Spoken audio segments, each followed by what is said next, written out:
Thank you so much for the opportunity to present my paper. Today, I will talk about my new working paper, Is There a Macro Announcement Premium? So this work is joined with Mohammed Ghaderi, who is a PhD student at the University of Houston.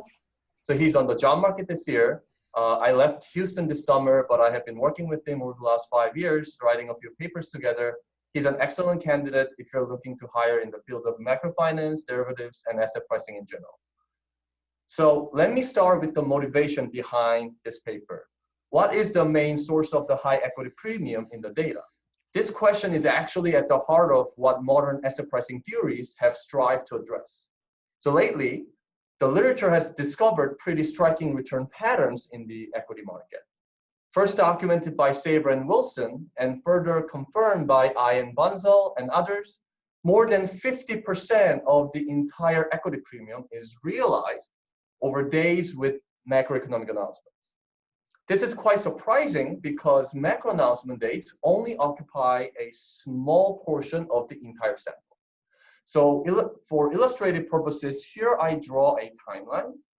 So let's assume that there is a macro announcement between time t and time t plus 1. There is no macro announcement between time t plus 1 and time t plus 2. So the average excess return over macro announcement dates is roughly 10 basis points per day, which corresponds to an equity premium over 25% per annum. In contrast, the average excess return over non-announcement dates is only 1.29 basis points per day. So the question is, how can we explain this pattern? State-of-the-art models in the literature, such as and Bunzel, Econometrica 2018, Wachter and Zhu, these models explain this phenomenon based on uncertainty resolution around macro announcements. Simply put, important economic uncertainty resolves on macro announcement dates. Hence, investors demand extra compensation for bearing such uncertainty. As a result, the conditional equity premium, so-called the macro announcement premium, should be very high, generating high ex-post realized macro announcement returns. This explanation sounds really reasonable at first glance, because by their very nature, it is pretty reasonable, natural to expect that some degree of economic uncertainty resolves at macro announcements. However, in this paper, we point out that this explanation is not really consistent with the data. Then the question is, what would be the problem with this explanation? So first, let me walk you through the mechanism behind the uncertainty resolution-based explanation. So under this explanation, investors learn very important information about the economy during macro announcement days. So ex ante, investors perceive very high uncertainty. After announcements, such uncertainty resolves and investors now perceive very low uncertainty. As a result, the ex ante conditional equity premium is very high right before macro announcements, and it drops sharply after announcements because investors no longer perceive high uncertainty. Basically, this approach makes an implicit assumption that high ex-post macro announcement returns are a manifestation of a high ex ante conditional equity premium. Naturally, the uncertainty resolution-based explanation has a very direct implication for the ex ante second moment of returns as well. So if the ex ante conditional equity premium is high due to heightened uncertainty perceived by investors, the ex ante conditional return volatility should also be very high. To justify the conditional equity premium of 25% over macro announcement days, the ex ante conditional volatility should be extremely high, way above the normal range. And again, it should sharply drop after announcements. However, this is not what we see in the data at all.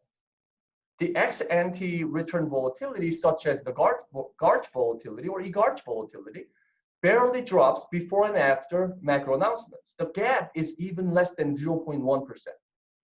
Plus, the VIX merely drops at macro announcements either, from 19.50% right before announcements to 19.27% right after announcements. Most state-of-the-art models imply a very high VIX right before macro announcements and a sharp drop afterward, which is inconsistent with the patterns in the data. So in sum, the main issue here is that the patterns of the second moment of returns do not appear to be very different over macro announcements days versus non-announcement days. Both ex-post realized volatility and ex-ante forward-looking volatility barely fall after macro announcements. Perhaps justifying the patterns of ex-post realized volatility is possible assuming the presence of a peso problem. For example, Wachter and Zhu account for the high average macro announcement return and low ex-post realized volatility based on the risk of disaster that is not realized in sample. Like, simply put, investors perceive very high uncertainty before macro announcements, so they demand a high compensation, but disasters do not occur exposed in sample, and that's why the realized volatility can remain at the lower level as we see in the data. This is the explanation, but still, their model still implies a very large magnitude of ex-ante forward-looking volatility, exemplified the VIX. Actually, this issue is deeply rooted in the asset pricing paradigm that the high equity premium and the high volatility in the data originate from the same mechanism.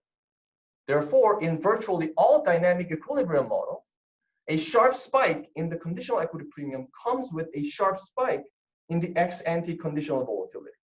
So the ultimate question is, if high macro announcement returns are due to heightened uncertainty perceived by investors, why isn't its direct measure, the ex-ante forward-looking volatility, also high? Does this really imply that the high equity premium and high return volatility in the data originate from two different sources? This question is what exactly we want to address in this paper. So in this paper, we're not trying to create a complicated model that generates the high equity premium and the high return volatility from two different sources. Instead, we just step back and question the basic premise. Prior studies in the literature make an implicit assumption that high macro announcement returns are a manifestation of high conditional equity premium. What if this is not the case? To illustrate, let RXT plus 1 denote the log excess return on the equity market index between time t and time t plus 1. We define this conditional mean and the conditional variance as mu t and vt. Then we can rewrite the excess return as a sum of the conditional equity premium and the return innovation, as long as this epsilon is a mean zero variance one shot. So this equation is a tautology. So this equation actually makes it pretty clear that a high realized excess return on a certain day does not necessarily imply that the conditional equity premium mu that day was very high. It might be the case that the return innovation was realized as a high value that day. So the gist of our paper is pretty much well summarized by this diagram. So as I will show, our analysis suggests that high macro announcement returns are not actually a manifestation of a high conditional equity premium, but a result of, on average, positive return innovations that are not averaged out in sample. Since the conditional equity premium is not abnormally high, nothing is anomalous about ex-ante conditional volatility not being abnormally high before macro announcements. We also show that the return and volatility patterns of macro announcement days can be replicated by randomly drawing from non-announcement days. Of course, our claim that return innovations do not average out in sample relies on a small sample argument, right? We believe that there is a legitimate reason why we should worry about small sample issues in the context of macro announcement returns. In prior studies, the macro announcement premium is typically estimated as the average excess return over macro announcement days. So let N denote the set of macro announcement days. So this set collects all the days with macroeconomic announcements. And if this sample is long and representative, then the average excess return is a good proxy for the macro announcement premium, because as the sample size grows, this sample mean indeed converges in probability to the macro announcement premium. Of course, as long as we assume that the excess return process follows an ergodic process, which is usually the case, which is the typical assumption, right? The key is that the return innovations here would average out and their effects would be washed out if the sample is sufficiently large. However, the macro announcement sample is relatively small. In the recent sample of 1990 to 2018, there are only 915 macro announcement days. In the longest sample, starting 1961, there are only 1,903 macro announcement days. These are equivalent to less than 4 and 8 years of data. And this small sample issue is exacerbated because returns are extremely volatile and fat-tailed at the daily frequency. The left panel presents the histogram of daily excess returns over the macro announcement sample, blue bars, and the histogram of daily excess returns over the non-announcement sample, yellow bars. So the two vertical lines representing the sample averages are not even distinguishable here. So the right panel zooms into the middle 99% in order to facilitate the visual comparison. Still, the gap between these two lines is extremely small. Overall, return distributions over macro announcement and non-announcement samples do not appear to be very different. Note that this average return gap, this teeny tiny gap here, is 9 basis points. The gap between the average macro announcement return and the average non-announcement return. So this 9 basis points seemed really huge before in my first slide because it corresponds to a equity premium over 23%, 20% return gap per annum. But here, this small gap, this 9 basis point gap is completely dwarfed by the standard deviations of these two return distributions.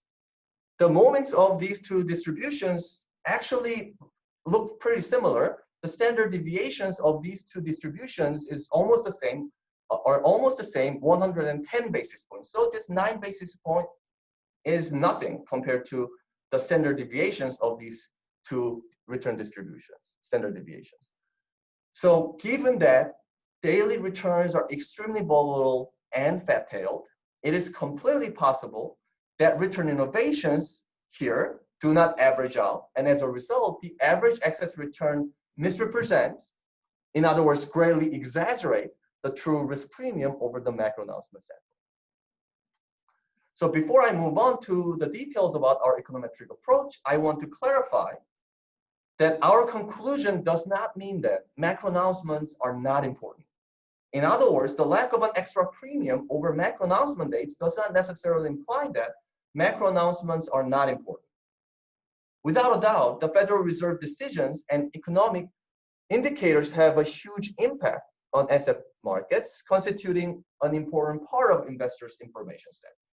However, it is still possible that a significant portion of uncertainty resolves well before announcements.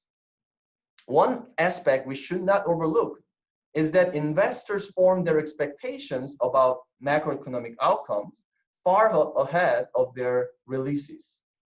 Furthermore, the government and the Fed are not passive communicators either. Think about this. Before a macro announcement, if uncertainty perceived by investors is so high that investors are so concerned, so anxious, that the conditional equity premium is extremely high, that means that the Fed and the government are doing something wrong. This does not make 100% sense to me because the Fed and the government actively send signals to the market in order to reduce unnecessary noise, for example, forward guidance. Therefore, the timing at which uncertainty actually resolves is rather an empirical question. It is possible that uncertainty resolves exactly at announcements or gradually resolves well before announcements. The Perhaps the reality is a mixture of both, but the data in our analysis suggests that the latter actually dominates the former in the data. So let me quickly stop here to see if there's any questions. Yes, there is a question Sure. from Dimitri. Your co-author started to answer, but I'll let you answer too. How do your results compare to Ernst, Gilbert, Rydlicka 2018? They argue that, as those authors argue, that abnormal macro returns are due to selection of particular macro announcements and by turn of the month effect. And also, what about FOMC announcements? So in our results, as I will show you in our results sections, we basically show that this is not about choosing one specific macro announcement premium, macro announcement event. It is about the fact that we have relatively small sample size, and as a result, we actually do not have the representative long sample. So the average excess return simply exaggerates the true risk premium. So there can be, so as I will discuss in a later slide, the reason why we happen to have the average excess return so bigger than the actual true risk premium can be due to completely statistical reasons, or there might be some economic reasons. So I'm going to talk about the results from Anna Sizlik's job market paper and our JF FOMC cycle papers. Basically, these papers talk about the fact that the Fed has been consistently more aggressive than the market anticipated. So the average excess return during FOMC announcement after 1994 was in part unexpected by investors ex ante. So we're going to talk about all of these things during my presentation today. Great. And then there was also a small question, but I won't ask it because Mohammed already answered it in the chat. Okay. So why don't you go ahead? Thank you so much. So now let's jump into our econometric approach. So if the sample is not long and representative, the average excess return is not a good proxy for the true risk premium, right? There's extensive literature on questioning the sample representativeness, even in a very long period, like 7 years, for example, such as Avidis, Wachter, JFE 2017.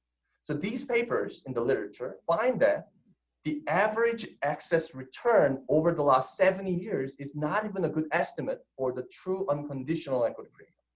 So given that the macro announcement sample collects a small number of non-random days, its representativeness is even more in question. So the typical solution to this sample representativeness issue is to adopt a statistical model and then estimate the statistical model not only with the return time series, but also with some other informative data time series, such as the price dividend ratio, the macroeconomic indicators, and some options data. So we incorporate a similar approach. We assume a very simple statistical model, estimate the model by exploiting asymmetric volatility. So why asymmetric volatility? Asymmetric volatility, so-called the leverage effect, is one of the most salient features of the equity market. So options data strongly support the existence of asymmetric volatility, leverage effect, implying that the conditional correlation between the market return and its variance is significantly negative, ranging from negative 60% to negative 80% or even larger. So essentially, this correlation picks up the correlation between the return innovation and the variance innovation.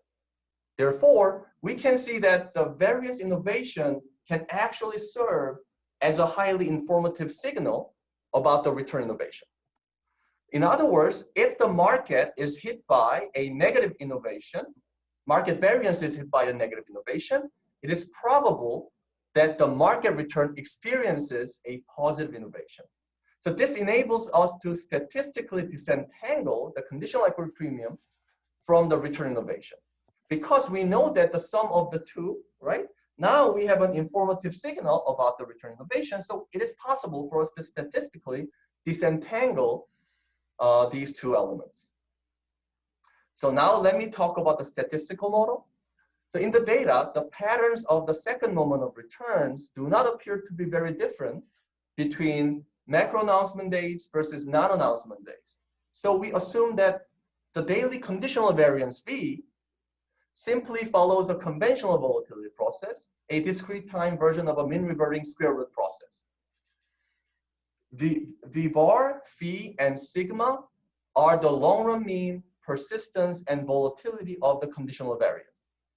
In a later part of my talk, we will thoroughly investigate the alternative assumption, where the conditional volatility is expected to fall on macro announcement dates due to uncertainty resolution. But as of now, we will start with the simplest setup, given that the patterns of the conditional volatility looks pretty similar between the macro announcement versus non-announcement samples.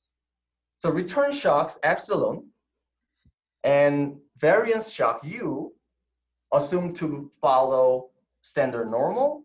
The correlation between these two shocks is rho, which captures the leverage effect. In our benchmark setup, we assume that the conditional equity premium mu t is mu on non-announcement days, whereas it is mu plus gamma over non-announcement days. So here IT is a dummy variable that takes 1 if time t is a pre-announcement day and 0 otherwise. So gamma and IT, gamma times IT acts like a fixed effect. So if the conditional equity premium is high over macro announcement days relative to non-announcement days on average, then this term should bridge the gap, and gamma should be estimated as a significantly positive number. Later, I will show you that our results are pretty robust to different equity premium specification. Specifically, even if mu varies over time, we actually get the same result. In our estimation, we use the macro announcement sample that collects days with FOMC decisions, employment figures, and price indices. So now let's talk about the model estimation. The main econometric challenge is that the time series of V, the daily conditional variance, is latent. So we adopt two different approaches. In our benchmark estimation, we assume that the daily conditional variance V has a linear relationship with the squared VIX. This way, we do not need to directly filter out the time series of the conditional variance. All we have to do is to estimate these two coefficients. So we can simply estimate the model via maximum likelihood estimation. And because the likelihood function is calculated in closed form, this estimation is very quick, allowing us to conduct several exercises, as I will show you later. However, this approach is somewhat ad hoc, and it cannot be applied to a longer sample starting 1961 because the VIX time series begins to exist from 1990.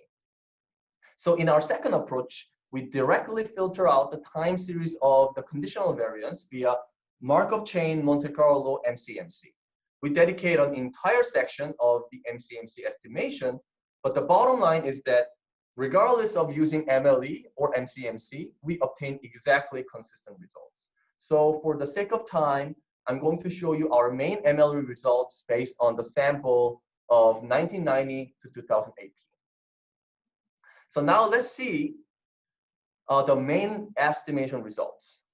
First, we confirm the phenomenon of asymmetric volatility, the leverage effect.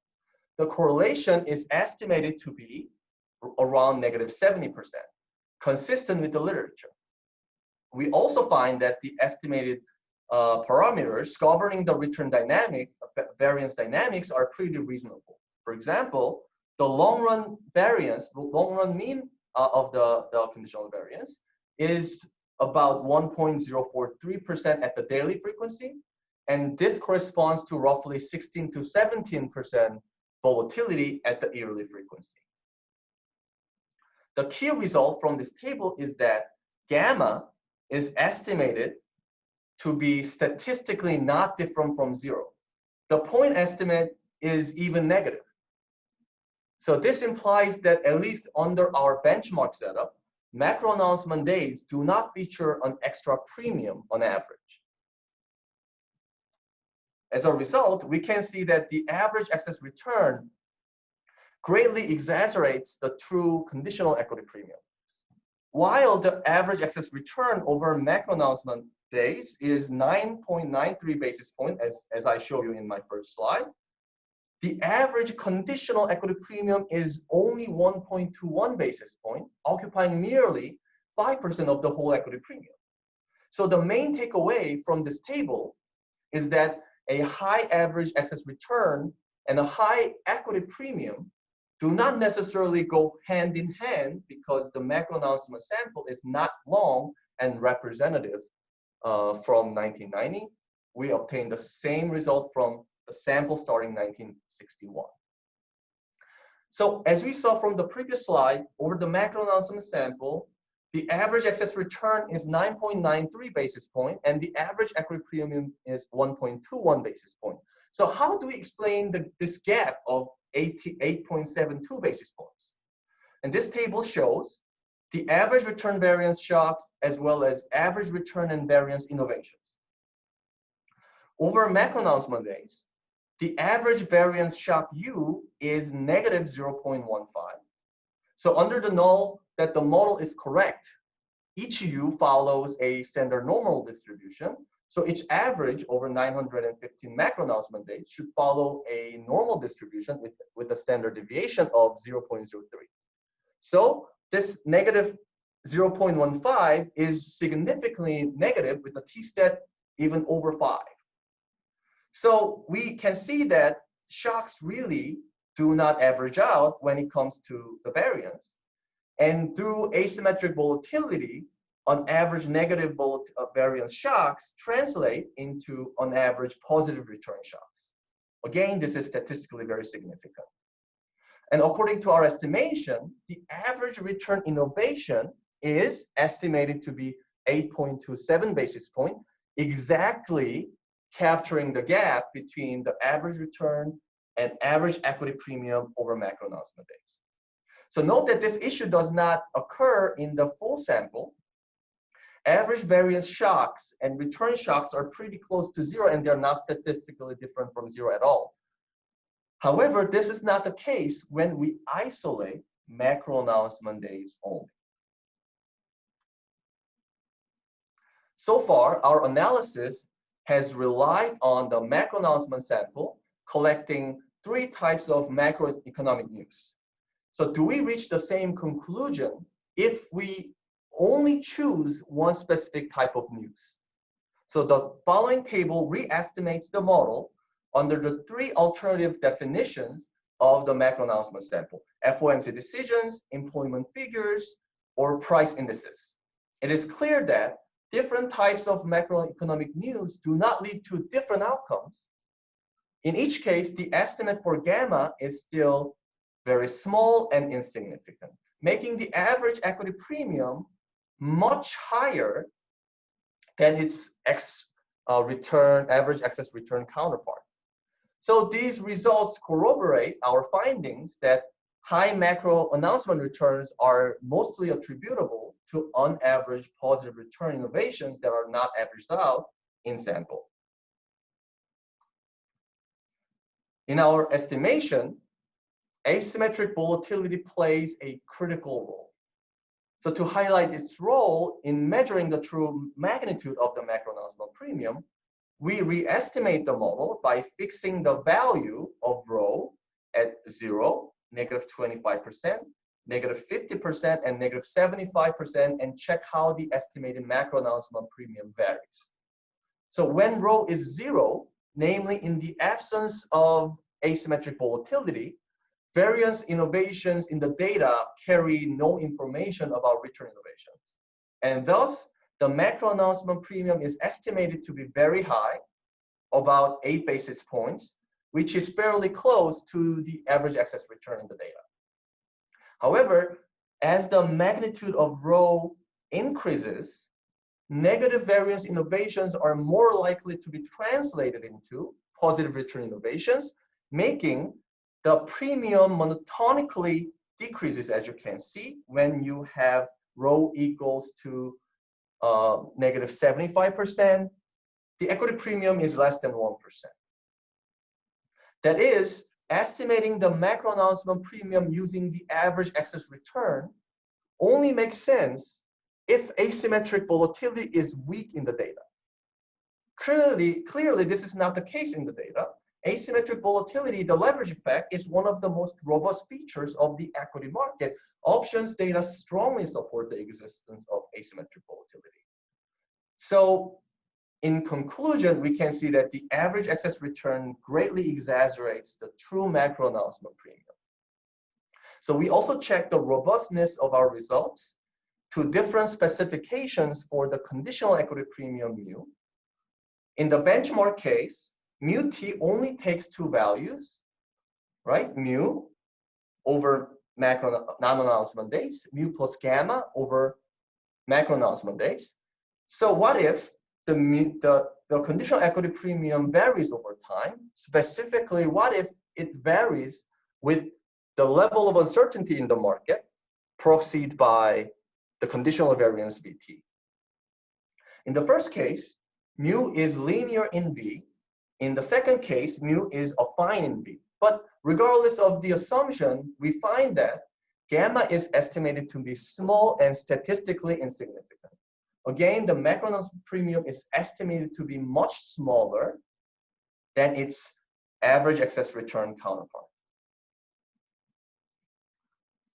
So in sum, we can see that macro announcement premium is not abnormally large as long as we correctly take asymmetric volatility into account.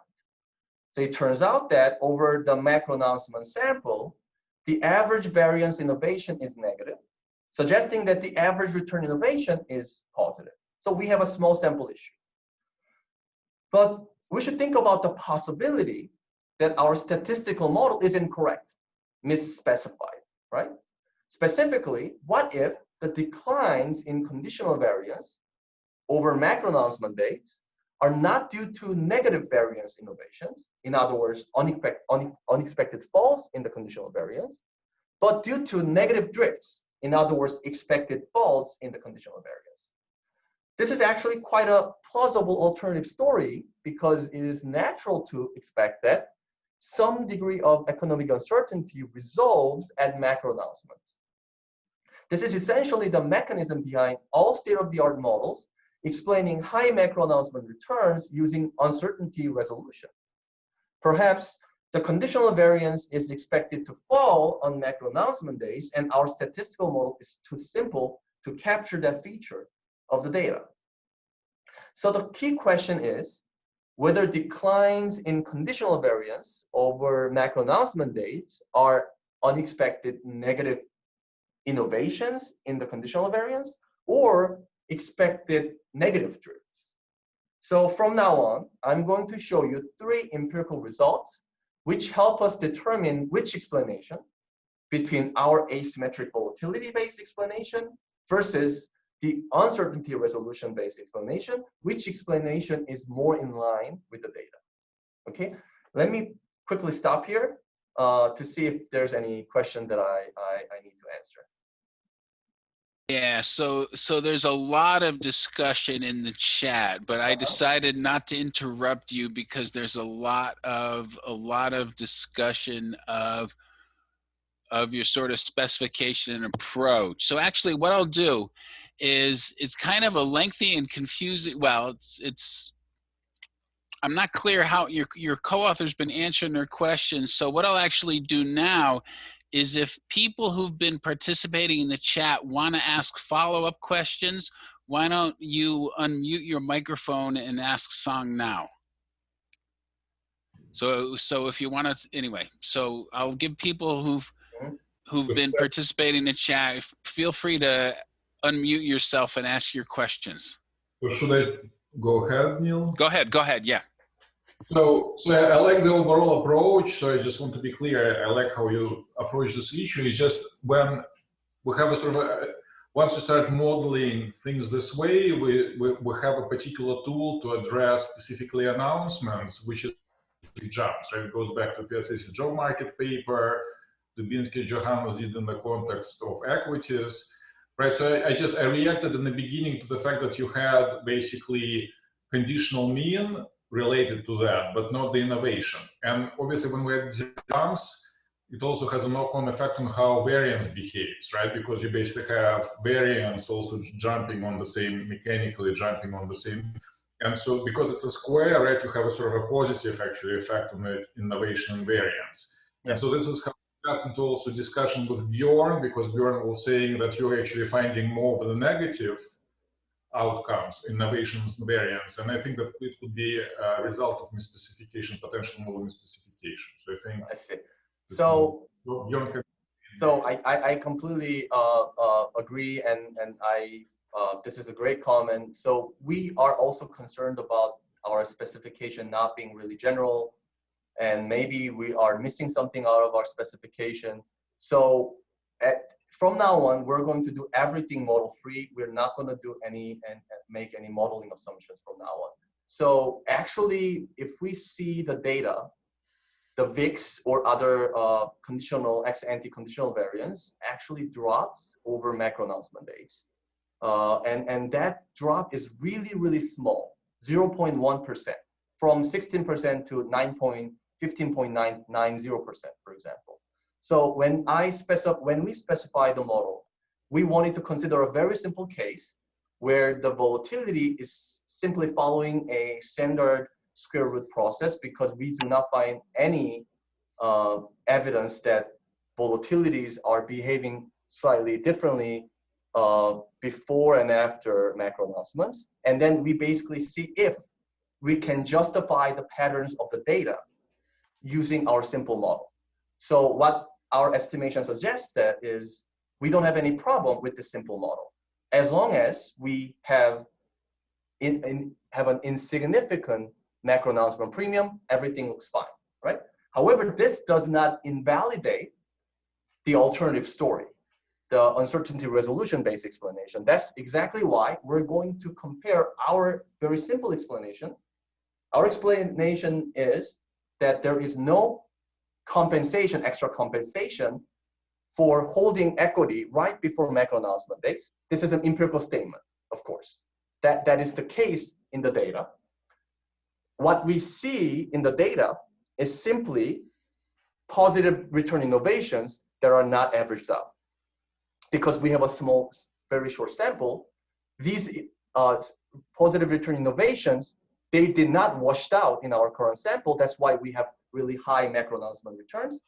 But conditional equity premium, not so high. This is what the data says.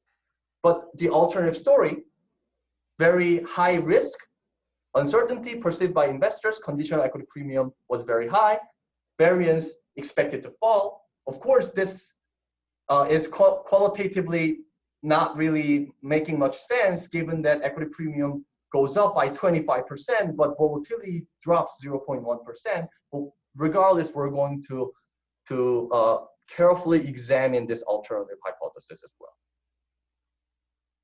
Okay, then I'm going to show you some 3 empirical results to see which explanation is more in line with the data.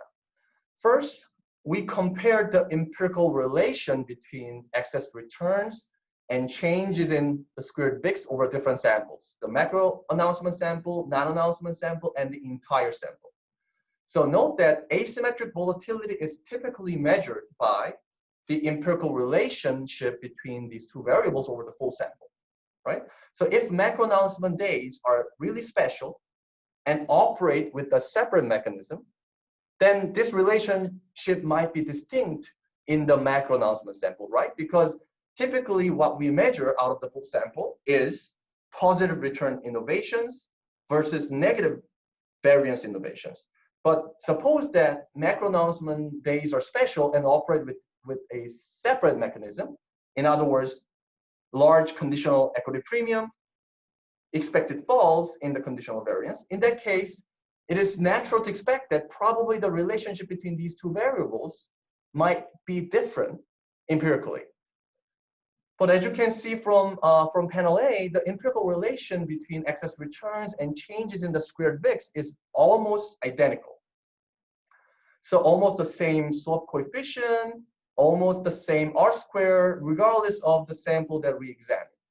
So this implies that these two variables have almost the same empirical relationship correlation across the three different samples. So more formally, panel B runs a fixed effects regression. Overall, we can see that the distinction between the macro announcement and the non-announcement sample does not really matter when it comes to the relationship between excess returns and changes in the squared VIX. Specifically, the coefficient of I is insignificant, implying that excess returns are not abnormally high over the macro announcement sample, controlling for changes in the squared VIX.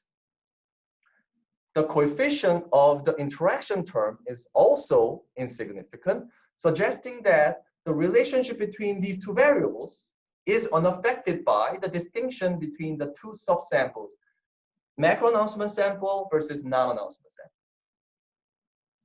So now, taking a step further, we check if we can replicate the return and VIX patterns over the macro announcement sample by randomly drawing from non-announcement sample.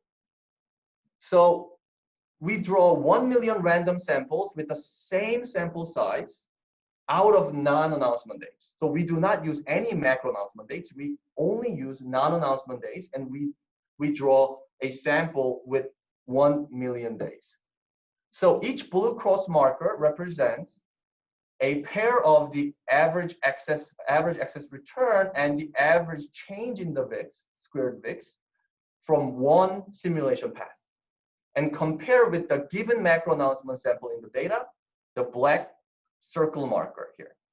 So clearly there is a relationship, negative relationship between the excess return and the average change in the squared VIX due to asymmetric volatility. Trend lines in yellow have a negative slope. But note that in each panel, the black circle is located very close to the yellow trend line. That is, the average excess return over macro announcement days is really high, 10 basis points, as you can see from this figure, but it does not appear exceptional or extraordinary once we control for the change in the squared VIX. It is well justified by the lower level of the squared VIX those days. This is the drop in the squared VIX by 10% squared, and this corresponds to only 0.2% drop in the squared in the regular VIX, as I will show you in the next slide. So we know that the average excess return is really huge, but controlling for asymmetric volatility, it is not really abnormally high. That's what we can see from this replication bootstrapping exercise. Lastly, I want to emphasize that what sets apart our asymmetric volatility-based explanation from the uncertainty resolution-based explanation is that it offers a joint explanation of the return and VIX patterns over macro announcement days. Remember that the VIX barely drops at macro announcements. It drops from 19.50% to 19.27%, 0.23% on average. That's it. This corresponds to a 10% square drop in the average square VIX from 442% squared to 432% squared on average. So if the high equity premium or high macro announcement returns in the data originate from the high conditional equity premium, the conditional volatility should also be very high. Specifically, all these models that we have in the literature imply that the VIX should be over 30%, sometimes over 40% on average. So under the uncertainty resolution-based explanation, it is not possible to justify the fact that we have a really high average excess return, but a little drop in the VIX over macro announcement days. However, this is not puzzle not a puzzle at all under our explanation. The little drop in the VIX and the squared VIX is perfectly feasible and makes a lot of sense under our asymmetric volatility-based explanation. So 2 slides ago, so we ran the regression between the excess return and the squared VIX, and the coefficients was between -0.7 and -0.8. So that means that the 10% squared drop in the squared VIX we observed in the data leads to a 7 to 8 basis points increase in the excess return. And this is possible because return innovations are extremely volatile. Remember the figure that we saw before. The 9 basis points gap between these two sample averages is completely dwarfed by the large standard deviations of these daily return histograms. So 10% squared drop in the VIX seems not so much, but actually it translates into a 7 to 8 basis point increase in the excess return in the data. And remember, we are trying to explain the 9 basis point return gap between the macro announcement sample and the non-announcement sample. We explained 95% of this gap already, simply using the effect coming from asymmetric volatility. Why? In sum, everything makes sense if we think that this 9 basis point gap is coming from return innovations, not coming from conditional equity premium. This small gap does not make sense if the 9 basis point return gap originates from the conditional equity premium difference, but it totally makes sense. It comes from the return innovations because return innovations are extremely volatile at the daily frequency. So some of you by now might wonder, in the existing sample, why the average return happens to be larger than the expected return over macro announcement days, not the other way around. So we know that this is statistically possible, right? So basically we have a small sample issue, so it is statistically possible.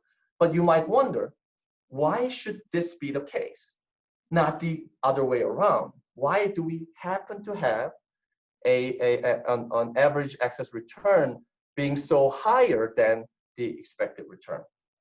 So to be honest, our empirical analysis is actually agnostic about this question.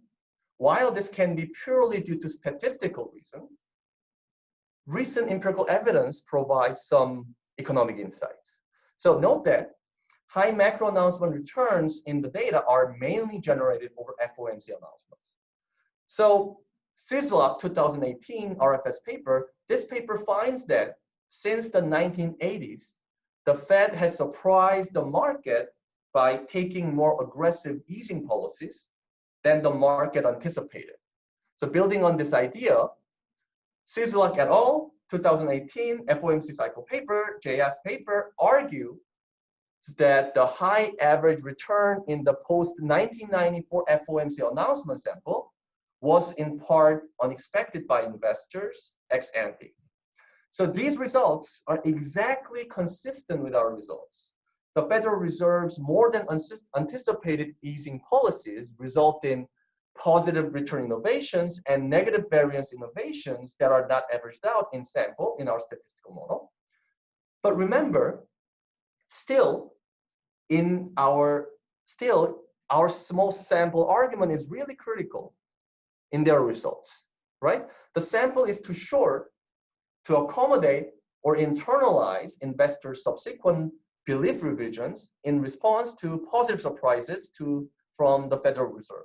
If the sample is long, then these surprises will probably wash out and we will not have any return innovations that are not averaged out. But given that we have such a small sample, we can still see some small sample effects as we document based on our statistical model. Our empirical results bear important implications for macrofinance models. Our analysis hints that high macro announcement returns are not a puzzle and probably nor compensation for risk that resolves at macro announcements. So the bottom line is that we do not need a new macro announcement model because the macro announcement premium is not large. I like to make a new model, and that is my go-to movement.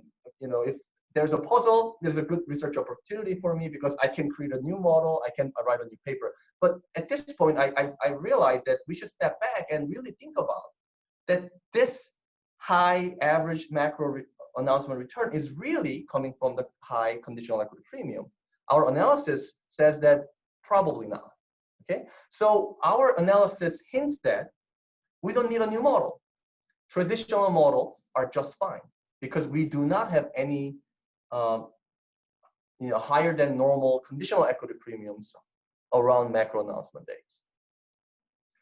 So to conclude, I hope I convince you that the macro announcement premium is not abnormally large as long as we correctly factor asymmetric volatility into account. Macroeconomic news are an important part of investors' information set. We do not deny that. FOMC results, economic indicators, they are really important. However, this does not mean that uncertainty should resolve only at macro announcements. Investors form their expectation, and Federal Reserve and the government actively communicate with the market. So in this paper, we propose a novel approach to estimate the macro announcement premium based on asymmetric volatility. So our analysis finds that the high macro announcement returns are not a manifestation of a high risk premium, but simply a result of return innovations that are not averaged out in sample. Overall, our paper offers a joint explanation of the high average excess return and the small average decrease in the VIX over macro announcement dates, which was deemed to be pretty puzzling in the literature.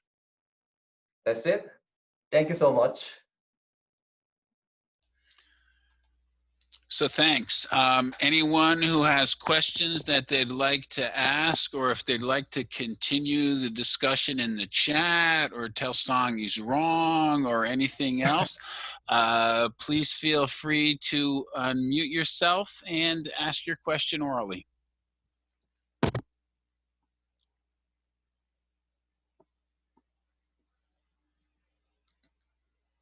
So your co-author did a great job of answering all the questions in the chat. As I say, he's an excellent PhD student. Remember. Go ahead. Can I ask a quick question? Sure. So this is obviously not the first paper that tries to explain higher returns on the announcement days.